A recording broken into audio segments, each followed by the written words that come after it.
이렇게 기도하라. 우리 예수님께서 주기도에 대해서 알려주셨는데 오늘 세 번째 시간입니다. 마스크를 써주시기 바랍니다. 마스크 써주세요. 마스크 쓰시라고요. 죄송합니다. 하도 쓰라고 해도 안 쓰셔가지고 죄송해요.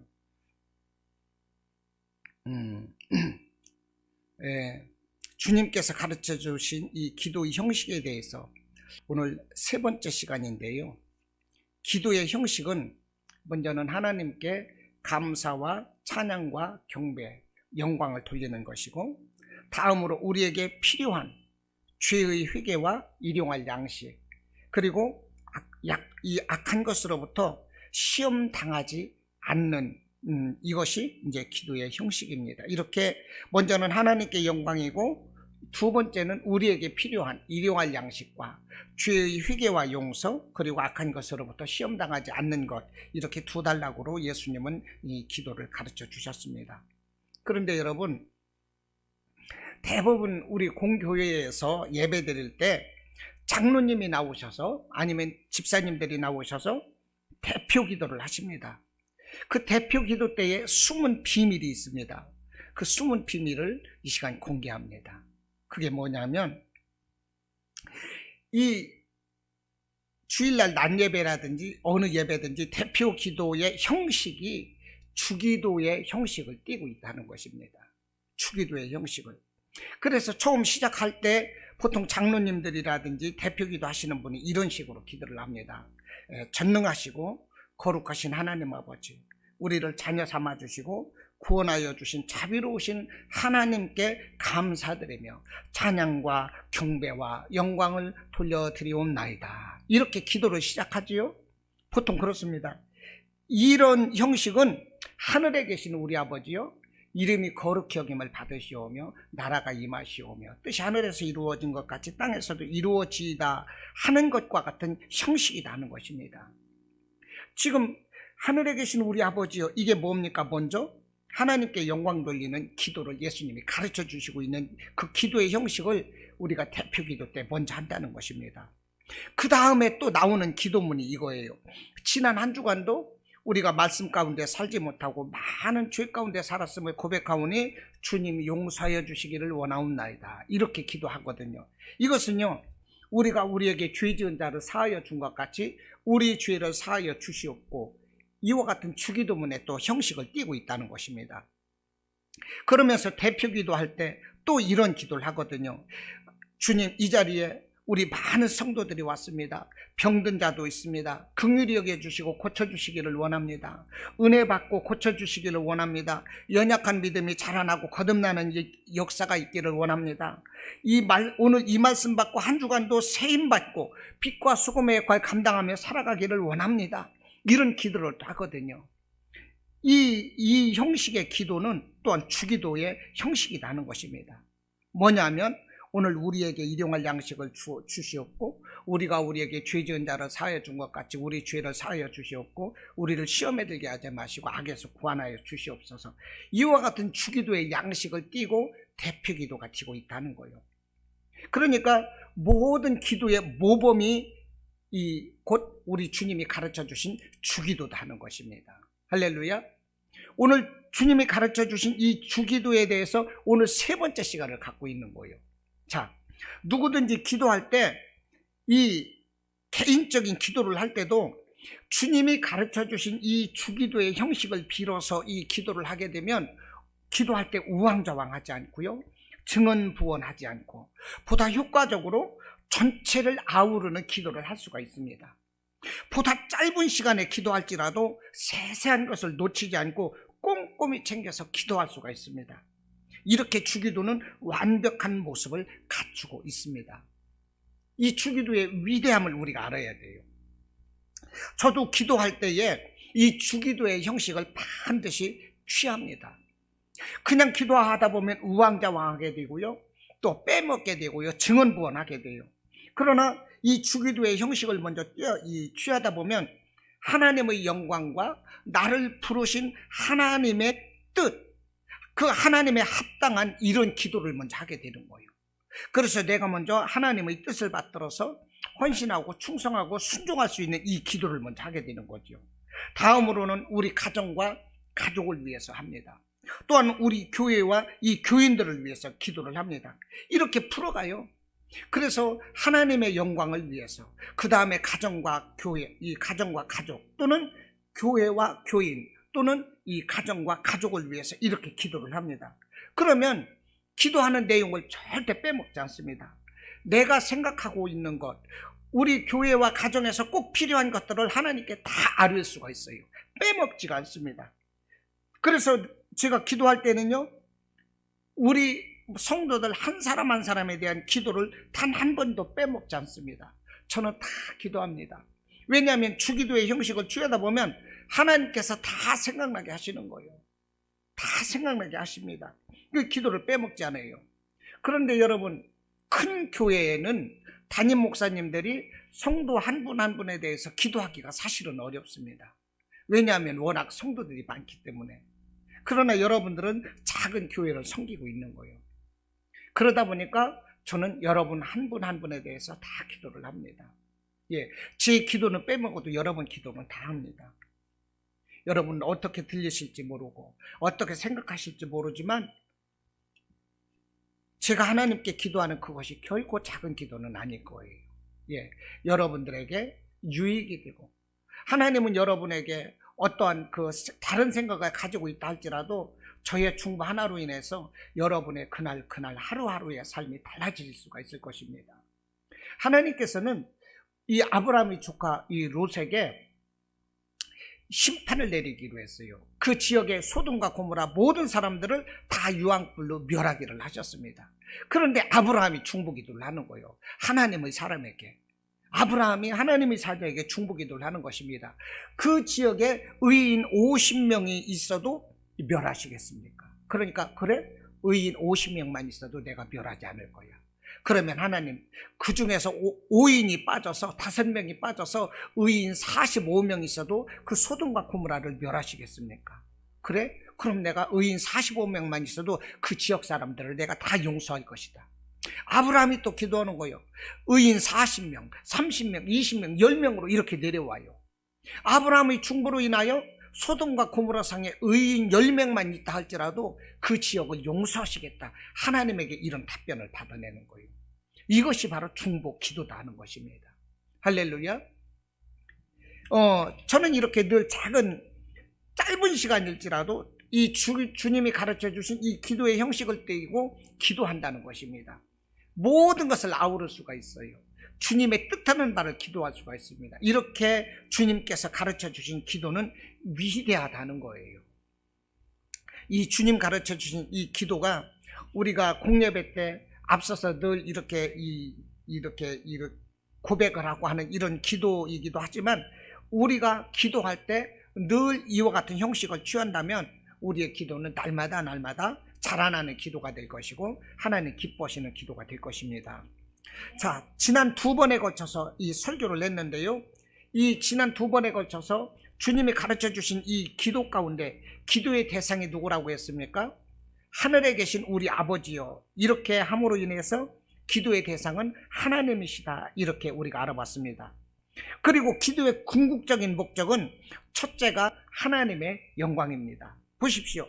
하늘에 계신 우리 아버지요, 이름이 거룩히 여김 받으시오며 그 나라가 임하시오며, 하나님의 뜻이 하늘에서 이루어진 것 같이 그 하나님의 뜻이 이 땅에서도 이루어지기를 원하나이다. 이것이 무엇입니까? 기도의 궁극적인 목적은 첫째 하나님의 영광이다 하는 것입니다. 이렇게 기도를 시작해서 이 끝맺음 하는 기도도 무엇입니까? 대개 나라와 권세와 영광이 아버지께 영원히 있다 이거예요.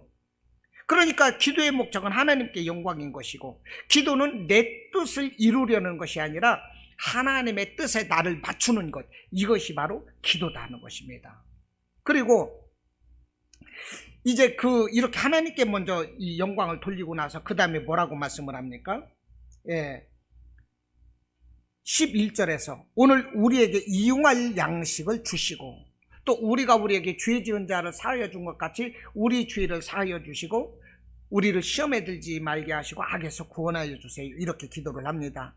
그러니까 우리에게 일용할 양식을 주시며 죄 용서와 회개를 하는 것이며 악으로부터 시험당하지 않는 이 세 가지 기도는 이 세상을 살아가고 있는 모든 사람들에게 반드시 필요한 기도다 하는 것입니다.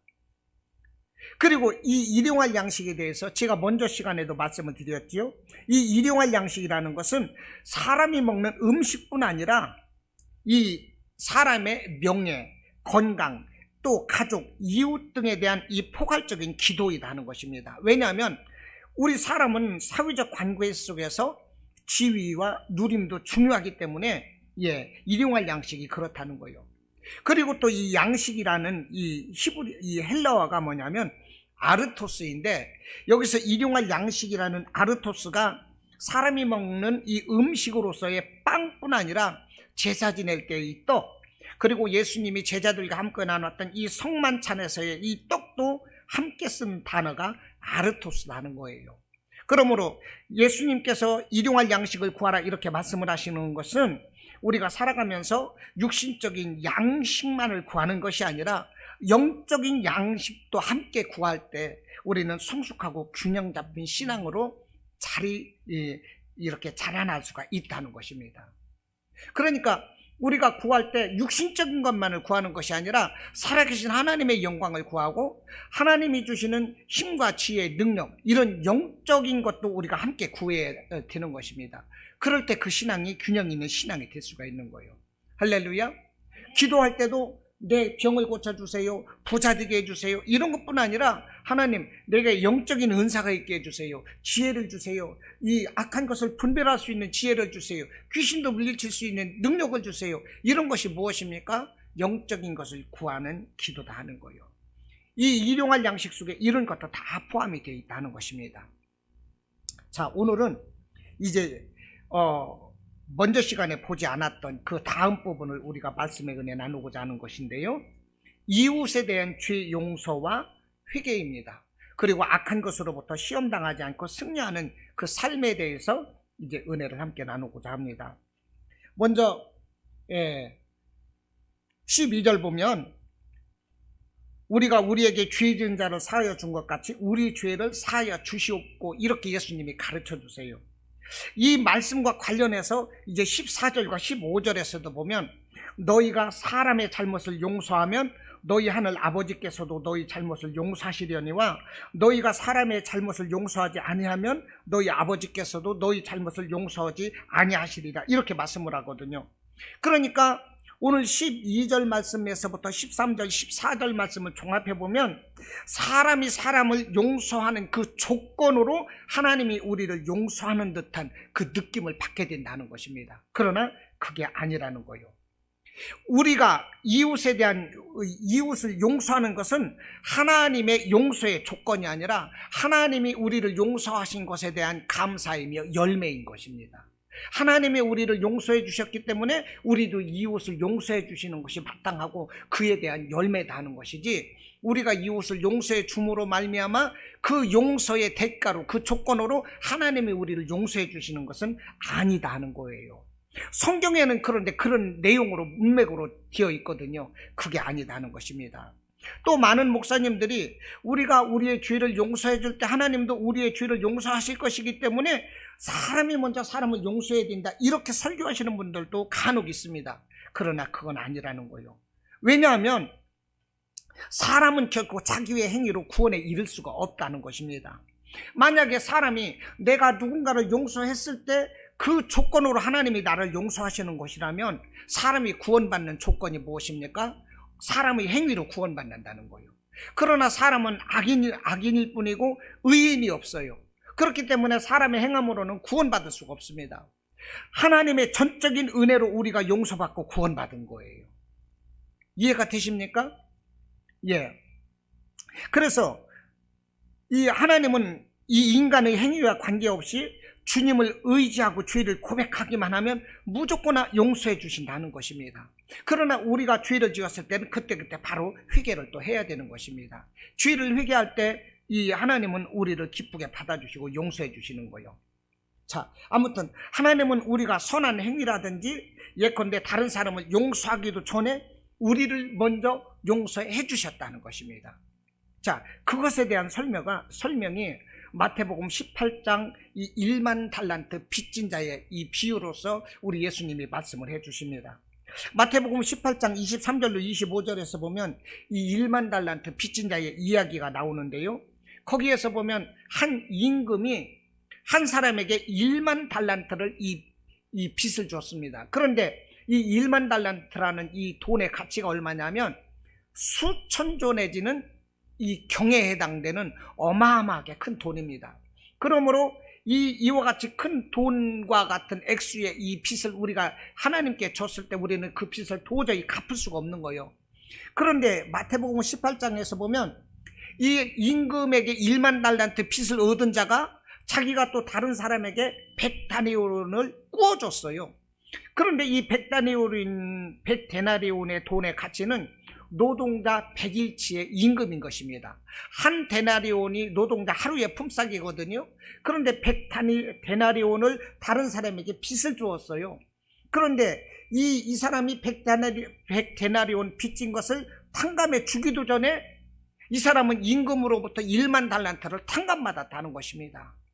이게 무슨 말입니까? 임금이 먼저 이 사람이 다른 사람을 빚 탕감해 주기 전에 1만 달란트를 용서해 줬다는 것이죠. 하나님의 용서가 이와 같다는 거예요. 우리가 다른 사람을 용서하기 전에 하나님이 우리를 먼저 용서해 줬다는 것입니다. 자, 그런데도 불구하고 예수님께서 하나님의 용서가 다른 사람에 대한 용서를 전제하듯이 오늘 본문에서 이렇게 말씀하시는 것은 하나님의 용서를 받은 자는 마땅히 다른 사람을 용서하는 삶을 살아야 하는 것이 마땅하다는 것입니다. 이것을 말씀을 하는 거예요. 그리고요, 이 지금 오늘 12절에서 우리가 우리에게 죄 지은 자를 사하여 준 것 같이 이 말씀은 현재형인 것입니다. 하나님, 내 죄를 용서해 주십시오. 지금 현재형으로 기도하고 있거든요. 그런데 우리가 우리에게 죄 지은 자를 사하여 준 것 같이 이것이 과거형이 아니라 현재형이라는 것입니다. 과거형이면 우리가 이미 용서한 것인데 현재형이라는 거예요. 하나님, 제 죄를 용서해 주십시오. 저도 저에게 이 죄 지은 자를 그가 있으면 용서하겠습니다. 이 뜻인 거거든요. 그런데 하나님은 이 모든 것을 이 과거형으로 말을 하는 거예요. 우리의 죄를 사해 주신 것도 과거형이고 용서해 주시는 것도 과거형이고 우리에게 주시는 모든 하나님의 은혜는 다 과거형인 것입니다. 그러므로 하나님께서 우리에게 말씀을 하시기를 뭐라고 말씀을 하나요? 받을 줄로 알라 이렇게 말씀을 하시는 것이 아니라 받은 줄로 알라 이렇게 말씀을 하시는 것입니다. 이해가 되시지요? 받은 줄로 알라. 하나님은 우리에게 주신 것이 다 과거형이요. 이미 주셨어요. 이미 생명도 주셨고 용서해 주셨고 다 주셨어요. 그러므로 우리가 하나님의 용서를 체험한 자라면 그 감격으로라도 다른 사람을 용서하지 않을 수가 없다는 것입니다. 만일 하나님의 용서를 체험하고서도 다른 사람을 용서하지 못하는 사람이 있다면 그는 1만 달란트 빚진 자와 같이 하나님의 용서받을 가치가 없는 자다 하는 것입니다. 그러므로 이웃에 대한 용서, 오늘 12절 말씀은 무슨 말씀이냐? 우리가 이웃을 용서하는 그 조건으로 하나님이 우리를 용서하시는 것이 아니라 이 용서는 하나님의 용서의 조건이 아니라 열매다 하는 것입니다. 할렐루야. 하나님의 은혜를 받고 하나님의 용서의 은혜를 받고 그것을 깨달은 자는 또한 더불어서 이웃을 용서하고 사랑해야 할 것이다. 예수님은 이 말씀을 하시는 것입니다. 또 13절을 보시겠습니다. 13절 보면 우리를 시험에 들게 하지 마시옵고 다만 악에서 구하시옵소서 그랬습니다. 예, 이 본절 말씀, 이 주기도문에서 나오는 이제 마지막 간구입니다. 시험에 들지 않고 악에서 벗어나는 삶을 이 간구하는 것입니다. 그런데 여기에서 13절에서 시험에 들게 하지 마시옵고 이 시험에 해당하는 이 명사 페이라스모스라는 이 헬라어는 페이라스모스가 뭐냐? 검사한다, 시험한다 이런 의미를 가지고 있습니다. 그런데요, 이 성경에서는 이 유혹하는 주체로서의 마귀를 지목하는 경우가 더 많다는 거예요. 이 페이라스모스라는 이 헬라어가 마귀를 지목하는 경우가 더 많다는 것입니다. 오늘 본문에서도 마귀가 주는 시험에 빠지지 않기를 예수님께서 가르쳐 주시는 것입니다. 우리를 시험에 들게 하지 마시고 악에서 구한다는 것은 마귀가 주는 시험에 빠지지 않도록 너희는 기도하라. 예수님이 이것을 가르쳐 주시고 있는 것입니다. 여기서 우리가 마귀의 시험에 빠지지 않으려면 우리가 죄를 회개해야 하는 것입니다. 죄가 있는 곳에는 마귀가 틈타요. 그래서 우리가 용서하고 사랑해야 됩니다. 또 우리가 미움이 있고 다툼이 있는 곳에서도 마귀가 틈탑니다. 그러므로 죄를 용서하고 우리 죄가 있으면 회개해야 되는 거예요. 그래서 오늘 13절에서 우리를 시험에 들게 하지 마시옵고 악에서 구하여 주시옵소서, 이 말씀을 하기 전에 12절에서 우리가 우리에게 죄 지은 자를 먼저 사하여 준 것 같이 우리 죄를 용서해달라 먼저 회개하는 것입니다. 할렐루야. 우리가 악한 마귀로부터 시험당하지 않으려면 이 마귀 사탄의 어떤 이용거리가 되지 않으려면 우리가 먼저 죄로부터 깨끗해야만 되는 것이고 의로워야 되는 것입니다. 뭔가 나에게 죄가 있으면 그것이 사탄이 틈타게 되는 거예요. 이해가 되십니까? 내게 죄가 있으면 사탄이 틈타는 거예요. 그러므로 내가 죄 없는 깨끗함을 언제나 유지해야 되는 것입니다. 내게 죄가 있으면 반드시 회개해야 되는 거예요. 하나님 다른 사람에게는 이렇게 저렇게 의로운 것을 바리새인처럼 보이면서 하나님 앞에는 깨끗하지 못했다. 회개해야 되는 것입니다. 하나님 믿는다면서도 다른 사람을 용서하지 못하고 세상적인 욕심으로 가득 차 있다. 이거 회개해야 된다고요. 거짓말을 한다, 속인다, 회개해야 된다니까요. 이런 것을 통해서 마귀가 틈탄다는 거예요. 물기가 있는 곳에는요 항상 바퀴벌레가 끼게 돼 있어요. 쓰레기통에 이 썩는 음식, 나머지 음식이 있으면 그곳에는 반드시 쥐가 끓는 것입니다. 마귀 사탄이 그와 같다는 거예요. 그러므로 우리는 언제나 깨끗해야 돼요. 오늘도 이 대적 마귀 사탄은 우는 사자와 같이 두루 삼킬 자를 찾아서 우리 주변을 맴들고 있다는 것입니다. 베드로전서 5장 8절의 말씀입니다. 그래서 이 마귀 사탄이 직접적으로 우리가 대항할 수 없는 이 막강한 힘으로 우리를 내려누르고 우리를 시험들게 할 수가 있습니다. 또 이 악한 마귀 사탄이 이 천사의 탈을 쓰고 그럴듯하게 속이고 유혹하면서 우리를 넘어지게 할 수도 있어요. 그래서 마귀 사탄이 우리를 시험하는 것들은 사회나 우리의 환경이나 우리의 경제나 우리가 속해 있는 이 모든 것들을 통해서 마귀 사탄은 역사한다는 것입니다. 그래서 오해하게 만들고 다툼이 있게 만들고 불쑥불쑥 혈기나게 만들고 속이고 실수하게 만들고 뜻밖의 악재를 만나게 하고, 이 모든 것들이 뭡니까? 우리를 시험 들게 하는 것들인 거예요. 혹시 오늘 교회 나오면서 시험 들 일은 없었습니까? 갑자기 교회 나오려고 그러는데 교회를 못 나오게 하는 어떤 그런 것들이 있어요. 좀 편안하게 지내고자 하는데 편하지 못하도록 뭔가 싸움을 건다든지 시비를 건다든지, 이게 다 무엇입니까? 우리를 시험 들게 하는 거예요. 갑자기 빚지게 한다든지 엉뚱한 일을 만든다든지, 이게 시험 든다는 것입니다. 그런 것으로부터, 이 악으로부터 시험 들지 않도록 기도하라, 예수님이 우리에게 가르쳐 주시고 있는 것입니다. 최근 우리가 시험 드는 일이 무엇입니까? 이 코로나입니다. 코로나를 통해서 예배를 단절시키고 있어요. 그래서 10월 달에도 보면요, 이 행사라든지 이 불교 사찰에서는 많은 사람들이 모여서 예배를 드리는 사진들이 막 나오고 있어요. 사람들이 모여서 공연, 콘서트, 이런 불당에서 이 예배, 이러면서 예배당만 지금 저기를 하고 있거든요. 그러면서 사람들이 예배를 못 드리고 150~60만이 이 교회를 떠났고 10,000몇 개가 이 교회 문을 닫았다는 거예요. 이게 무엇입니까? 성도와 하나님과의 교통이 차단이 되는 거예요. 그러면서 다 지옥 가게 만드는 거예요. 이것이 시험인 것입니다. 이런 것을 우리가 알아야 돼요. 그런데 이것이 나와 가족과 교인 모두에게 예외일 수가 없다는 것입니다. 우리를 시험 들게 하는 것은 작년에도 그랬어요. 올해도 그럴 것이고 어제도 그랬고 오늘도 그렇고 내일도 그럴 거예요. 사탄의 역사는 계속되는 것입니다. 그러므로 성도는 시험에 들지 않기를 바라는 우리 주님이 가르쳐 주신 대로 이와 같은 기도로 하나님의 도움을 구해야 한다는 것입니다. 마스크 쓰시라고 그랬는데 또 벗고 있어.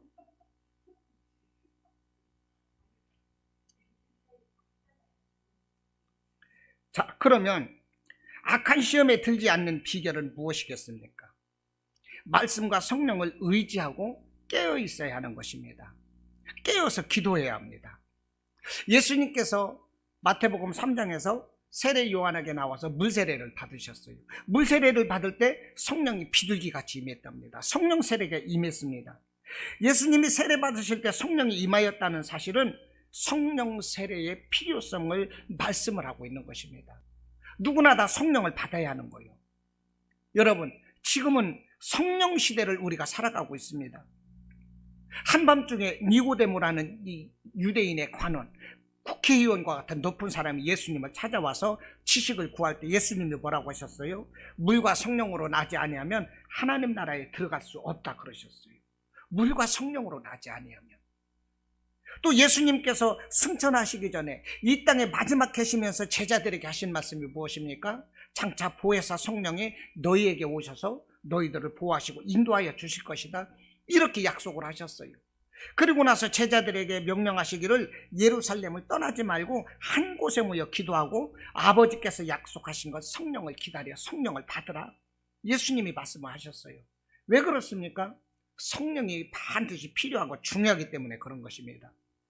계시록에서 보면 7교회가 나옵니다. 그런데 2교회는 칭찬만 받았어요. 서머나 교회, 빌라델 교회가 칭찬만 받았어요. 그런데 이 교회들이 큰 교회라든지 이런 분위기 좋은 교회가 아닙니다. 작은 교회고 핍박받는 교회였어요. 그런데도 이 교회들이 왜 우리 하나님으로부터 칭찬받았을까요? 언제나 말씀과 성령을 의지하는 교회였다는 것입니다. 예수님의 제자들이 로마의 위협 앞에서 그들은 두려워 떨면서 숨었던 자들입니다. 그런데 나중에 담대하게 복음을 외쳐서 온 세상을 복음으로 생명을 살리는 일에 제자들이 앞장섰다는 거예요. 왜 그럴 수 있었을까요? 오순절 성령을 받았기 때문에 그런 것입니다. 오순절날 성령이 임하면서 그들에게 방언이 임한 거예요. 여러분, 우리는요 시험 들지 않게 말씀과 성령을 의지하고 기도해야 되는 것입니다. 그 기도할 때 가급적이면 방언을 많이 하시면 좋아요. 그래서 여러분들 방언을 못 받으셨으면 꼭 방언 받으시기를 바랍니다. 방언은 이 발성에서 나오는 거거든요. 그래서 속으로 하는 것보다 이 소리를 내서 기도를 하다 보면 방언이 더 쉽게 임합니다. 로마서 8장 26절 말씀에 이와 같이 성령도 우리의 연약함을 도우시나니 우리는 마땅히 기도할 바를 알지 못하나 오직 성령이 말할 수 없는 탄식으로 우리를 위하여 친히 간구하시느니라 그랬어요. 우리는 말할 수 없는 탄식, 우리가 마땅히 우리가 연약하여 기도할 바를 모를지라도 성령님께서 말할 수 없는 탄식으로 우리를 대신해서 기도해 주신대요. 말할 수 없는 탄식으로. 그 성령께서, 그것이 무엇입니까? 방언 기도인 것입니다. 방언은 나와 하나님과의 기도예요. 그래서 여러 사람이 있을 때 기도하는 것은 알아듣기 쉽게 우리말로 기도해야 되고 그것이 은혜가 되고 유익이 된다고 그랬어요. 그러나 나와 하나님과의 관계에 있어서는 방언으로 기도하라 하는 것입니다. 그래서 고린도전서 14장에서 사도 바울은 내가 방언을 너희들보다 많이 하는 것을 내가 감사한다고 그랬어요. 방언을 함으로 인하여 하나님과의 신령한 교통이 이루어지는 것입니다.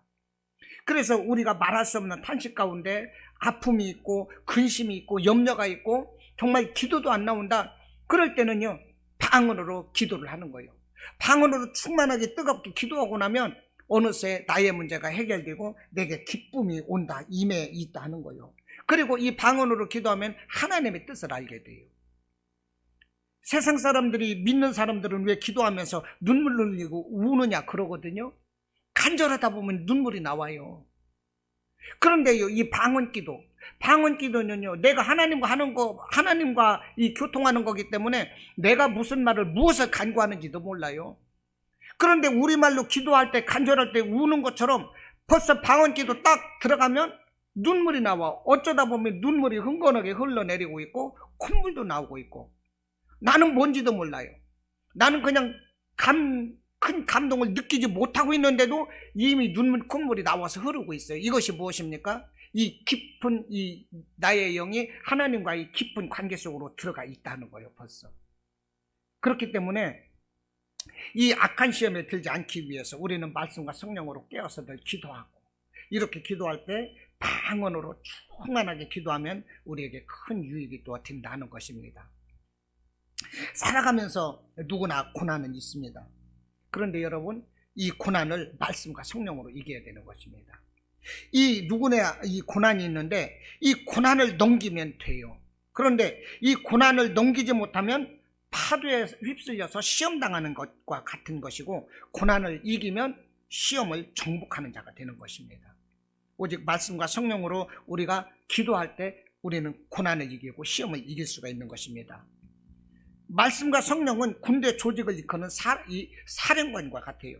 사령관이 한마디 명령하면 다 이렇게 순종하고 해결되는 것처럼 말씀과 성령이 그렇다는 것입니다. 말씀과 성령은 전쟁에 나간 이 군인에게 무기와 같습니다. 그래서 이 말씀과 성령이 나를 이끌어 가시고 나를 보호하시는 거예요. 따라서 말씀과 성령이 충만하지 못하면 나는 죽은 시체와 같아요.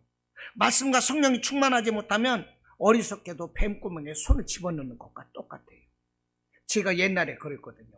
뱀이 분명히 밭에서 이 콩을 뽑는데, 이 노란 뱀인데, 보지 못한 뱀인데, 이 콩밭에서 콩을 뽑다가 보니까 구멍 속으로 쑥 들어가더라고요. 그래서 그 뱀을 잡기 위해서 막 그 구멍을 팠는데도 이제 이 구멍이 더 이상 안 파지는 거예요. 그래서 구멍 속에다 손가락을 팍 쑤셨어. 근데 이 손에서 뭐가 툭 치더라고. 얼른 빼냈더니 거기서 뱀이 쑥 나오는 거예요. 이 얼마나 미련한 짓이냐고. 어렸을 때. 제가 성령 충만하지 못하고 하는 이 모든 일이 이렇게 어리석은 짓거리가 된다는 것입니다. 성령 충만하지 못하면 아무것도 안 돼요. 무모한 짓인 거예요. 군인이 무장해제 당하는 것과 똑같아요. 우리 성도에게 있어서 성령 충만하지 못하면 그렇다는 것입니다. 그래서 우리가 말씀과 성령 없이는 예배다운 예배를 드릴 수가 없어요. 말씀과 성령이 충만할 때 하나님 기뻐하시는 예배를 드릴 수가 있고, 정말 겸손하게 뜨겁게 예배 드릴 수가 있어요. 우리가 헌신할 수가 있고 충성할 수가 있고 정말로 하나님 기뻐하시는 일꾼이 될 수가 있습니다. 말씀과 성령이 충만할 때 성도의 교제도 가능한 것이고, 그럴 때 하나님께 기도도 가능한 거예요. 그러나 말씀과 성령이 없으면 어떻습니까? 작은 고난에도 낙심하고 좌절하고 원망하고 부정적인 말을 쏟아내는 거예요. 망했네, 이제는 안 되겠다, 포기해야 되겠다. 왜 그렇습니까? 문제 때문에 그런 거 아니에요. 말씀과 성령이 충만하지 못하기 때문에 그렇다는 거예요. 여러분, 말씀과 성령이 없으면 항상 죄 가운데 사는 것이고 마귀에게 눌려 사는 것입니다. 그 말씀과 성령이 얼마나 중요한 것입니까? 무엇을 하든지 내 힘으로 하려고 하지 마십시오. 성령의 의지에서, 성령을 의지해서 일하시기를 바랍니다. 내 힘으로는 아무것도 안 되는 거예요. 제가 정말 저보다는 그 목사님이 나이가 어리신 것 같은데, 일산 제자광성교회라고 박한수 목사님. 그 목사님 말을 하더라도 흉보는 게 아니니까 저는 그 목사님을 존경하니까. 그 목사님이, 제가 일전에 말씀드렸나 모르겠는데, 전도사 때 이제 목사 안수를 앞두고 나서 능력을 받으러 기도원에 가려고 했어요. 근데 능력 받으러 기도원 가는 것보다 나는 좀 다른 사람과 다르게 전도 폭발 훈련을 가보자. 내가 목사가 되면 전도를 많이 해야 될 거 아니냐. 생명을 살리는 일에 전도를 해야 되겠다. 그래서 전도 폭발 훈련을 일주일간 갔습니다. 훈련을 뜨겁게 받고서 이제 전철을 타고 올 때 가슴이 뜨거워서, 하나님, 제가 전철 타고 갈 때 옆자리에 앉은 사람을 전도할 수 있게 해주세요. 그러고서 전철을 탔어요. 그런데 이 옆자리에 앉는 사람이 보니까 아주 험상궂은 사람이거든. 그래갖고 무서워갖고 전도가 안 되는 거예요. 이거 아무래도 이거 전도 대상자가 아닌 것 같은데, 그러면서 하나님, 다음 사람에게 전도하겠습니다, 속으로 그랬어요. 그리고 그 사람이 내렸어. 또 한 사람이 와서 앉는데 보니까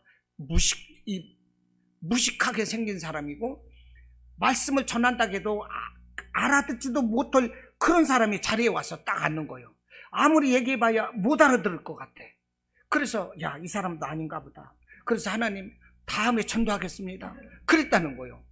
그러고 나서 전철에서 내리고 나서 올려니까 발걸음이 무거워요. 내가 이게 아닌데 그러면서 하나님, 그러면 제가 동네 수퍼 아저씨에게서 전도하겠습니다. 그러고서 집에로 가질 않고 이제 동네 수퍼로 가서 이 수퍼 아저씨에게 전도를 하려고 보니까 가는 날이 장날이라고 이 수퍼 부부가 싸웠는지 둘이가 말을 낳는 거예요. 얼굴이 그냥 막 불그락 해가지고 부부간에 말을 낳고 있어. 그 수퍼 아저씨한테 인사를 해도 인사도 잘 안 받는 거예요. 그래서 여기도 오늘 전도 분위기가 아니네. 그러면서 음료수 하나 사 먹고 나오면서 하나님 다음에 전도하겠습니다. 그러고 나왔다는 거예요. 여러분, 이게 뭡니까? 사람의 힘은 이렇게 미약하다는 거예요. 성령님을 의지 않고 내 힘으로 내 방법 지식으로 하려고 해서는 아무것도 안 된다는 것입니다. 여러분, 이해가 되십니까? 그 전도 폭발 훈련에 가가지고 그렇게 가슴 뜨겁게 와서 뭔가를 하려고 그랬는데 아무것도 안 됐다 이 말입니다. 성령을 의지해야 되는 거예요. 성령 의지 않고서는 아무것도 안 되는 것입니다. 우리가 더군다나 세상 일뿐이 아닙니다. 영적인 일은 더더군다나 그렇다는 거예요. 세상 일이 만만치 않은데 영적인 일은 더더구나 그렇게 만만치 않다는 것입니다. 그러므로 우리가 영적으로 믿음 생활하면서 정말로 이렇게 살아가길 위해서 우리는 말씀과 성령을 의지하고 기도해야 한다는 거예요. 오직 말씀과 성령을 의하여 우리가 기도할 때에 우리가 다윗 23편, 시 23편의 말씀과 같이 사망의 음침한 골짜기를 지난다 할지라도 우리는 해를 두려워하지 않을 것이며 내게 능력 주시는 자 안에서 내가 모든 시험을 이기는 그런 승리하는 삶을 살아갈 수가 있다는 것입니다. 오직 말씀과 성령 의지해서 기도로 무장하지 않으면 우리는 날마다 마귀에게 진다는 것. 그러므로 말씀과 성령을 항상 의지하시고 우리 주님이 가르쳐 주신 대로 그런 기도가 있으시기를 바랍니다. 1789년도에 프랑스에서 혁명이 일어났습니다. 그런데 프랑스에서는 이 세 개의 계급으로 나눠지게 되는데요. 맨 위의 계급은 종교 계급입니다. 그 종교 계급을 가톨릭이 대부분 다 잡고 있었습니다. 그리고 그 다음에가 귀족이고 그 다음 마지막이 일반 시민입니다. 그런데 이 프랑스에는 이 가톨릭 그 종교 계급이 타락을 했고 귀족이 타락을 하다 보니까 부정부패로 그들의 배만을 채웠어요. 그러다 보니까 맨 아래 계층이었던 이 시민층에서는 이 헐벗고 가난한 삶이었다는 것입니다. 삶이 어려웠어요. 그래서 혁명이 일어났습니다. 그들의 혁명 이념은 자유, 평등, 박애였어요. 자유로운 나라, 평등한 나라, 이 박애, 이 사랑 이런 것을 꿈꾸면서 그들이 이제 이 혁명을 일으켰는데 그 혁명이 뭐냐? 어떤 신의 힘을 빌린 것이 아니라 사람의 힘으로 더 잘 사는 나라, 자유가 보장된 나라 이런 것을 꿈꾸면서 혁명을 일으켰다는 것입니다. 그러다 보니까 이 부패했던 귀족과 이 종교 집단, 이 가톨릭 사람들을 다 잡아다가 단두대에 처형을 해버렸어요. 이 단두대가 뭔지 아시죠? 작두와 같이 위에서 칼이 딱 날라오면 그냥 목이 댕강 잘라지는 게 단두대 이 처형이거든요. 이 단두대 처형이 그때 이제 생겨났는데 이 프랑스 혁명 때 죽은 사람이 50만 명이랍니다. 그러니까 단두대 처형으로 죽은 사람이 거의 그와 같은 숫자가 될 것으로 이렇게 보고 있는 거예요. 그러다 보니까 이 가톨릭 이 종교 집단도요, 이 혁명군에 의해서 많이 그들에게 이렇게 세상적으로 돌아왔고, 이때 이제 그 프로테스탄트 이 기독교인들이 있었습니다. 이 기독교인들이 이 소수가 있었고, 그 다음에 이제 이 부르주아라고 그래가지고 이제 자본가를 프랑스 말로 부르주아라고 그러거든요. 이 부르주아 이 자본가들, 그리고 일부 기독교인들은 이 사람들의 그 핍박을 피해서 이 종교의 자유를 찾아서 배를 타고 이제 떠나게 되는 것입니다. 보트피플이 되는 거예요. 이것이 이제 그 프랑스 혁명이었다는 거예요. 이 썩은 가톨릭 종교를 몰아냈고, 신을 부정하고 자유롭고 평등한 이 자유평등 박애 정신으로 이제 혁명이 일어났어요. 인본주의적이고 휴머니즘적인 그런 혁명이었던 것입니다. 신의 힘이 아니라 사람의 힘으로 일어났다는 거예요. 그 혁명이라는 것이. 그런데 이 안타깝게도 이 시민혁명은 기존 질서마저도 무너지면서 사회에 더 큰 혼란만 가져왔습니다. 그도 그럴 것이 감히 신을 부정했어요. 가톨릭이 부패하고 타락했다고 하지만 신을 부정하고 사람의 힘으로 했거든요. 더 큰 혼란만을 가져왔다는 거예요. 그래서 6년 만에 프랑스 시민혁명은 이제 실패로 끝나고 1795년도에 절대군주 나폴레옹이 등장해서 이제 스스로 황제가 되고 프랑스를 이제 휘잡아 버리는 것입니다. 프랑스를 이렇게 지배했다는 거예요. 하나님을 부정하고 바른 세상을 만들겠다고 일어났던 이 프랑스 혁명은 6년 만에 이렇게 끝났어요. 당연한 겁니다. 사람 힘으로는 아무것도 할 수가 없는 거예요. 말씀 없는 목표, 이것은 무의미하다는 것입니다. 성공할 수가 없어요. 사람의 명예를 높이면서 쌓았던 그 바벨탑 똑같은 거예요. 프랑스 혁명이 그렇다는 것입니다. 여러분, 오늘 우리가 살아가면서도 하나님이 없이 내 힘으로 하려고 해서는 안 된다는 거예요. 내 힘으로 하려고 해서는 안 된다는 거예요. 나의 방법, 나의 지식은 안 된다는 하는 것입니다. 도우시는 하나님이 없이는 아무것도 이룰 수가 없어요. 호세아서 4장 6절에서 말씀을 합니다. 내 백성이 지식이 없으므로 망하는도다. 이 지식은 여기서 하나님을 비유하는 거예요. 내 백성이 지식이 없으므로 망하는도다. 네가 지식을 버렸으니 나도 너를 버려 내 제사장이 되지 못하게 할 것이요, 네가 네 하나님의 율법을 잊었으니 나도 네 자녀들을 잊어버리리라. 하나님의 말씀인 거예요. 여러분, 이 프랑스 혁명은 그 후에 공산주의를 탄생시킵니다. 그래서 이 공산주의가 소련과 중국으로 들어가서 이제 그 나라가 공산주의가 되는 것이고요. 이 공산주의가 김일성 태양신으로 위장해서 북한으로 침투하게 되는 것입니다. 그래서 이 기독교의 유산인 이 평양 장대현 교회, 이 교회는 주기철 목사님이 심호하시던 교회거든요. 기독교의 그 유산인 것입니다. 그런데 이 장대현 교회를 허물어버리고 그곳에다가 김일성 동상을 세웠다는 거예요. 또 이 프랑스 혁명은요, 이 청교도들의 그 하나님 말씀으로 세워진 미국에까지 영향을 미칩니다. 그래서 미국의 자유의 여신상이 세워지게 되는 거예요. 그러니까 이 자유라고 하니까 하나님이 주시는 자유로 생각을 하게 되는데 그게 아닙니다. 자유의 여신상은 사람에 의하여 만들어지는 자유를 뜻하는 거예요. 그러니까 무신론 개념인 것입니다. 그리고 지금 이 대통령이 누구입니까? 바이든 정부, 트랜스젠더 출신이 보건복지부 장관이 되는 거예요. 미국에서. 그리고 대통령 취임 때에 여러 신에게 기도하는 그런 지경이 되었다는 거예요. 하나님께 기도하고 감사한 것이 아니라.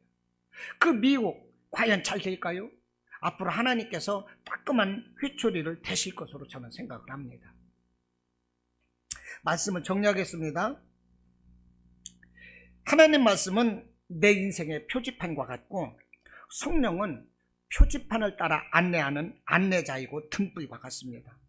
그러므로 성령께서 이끄시면 무조건 따라가는 것이 축복이고, 하나님 말씀은 계산하지 말고 무조건 아멘하고 순종하면 그것이 만사오케이요 만사형통이 된다 하는 것입니다. 우리가 잘 아는 믿음의 사람 다윗은 성령에 감동된 사람이고 말씀에 의지하는 믿음의 사람입니다.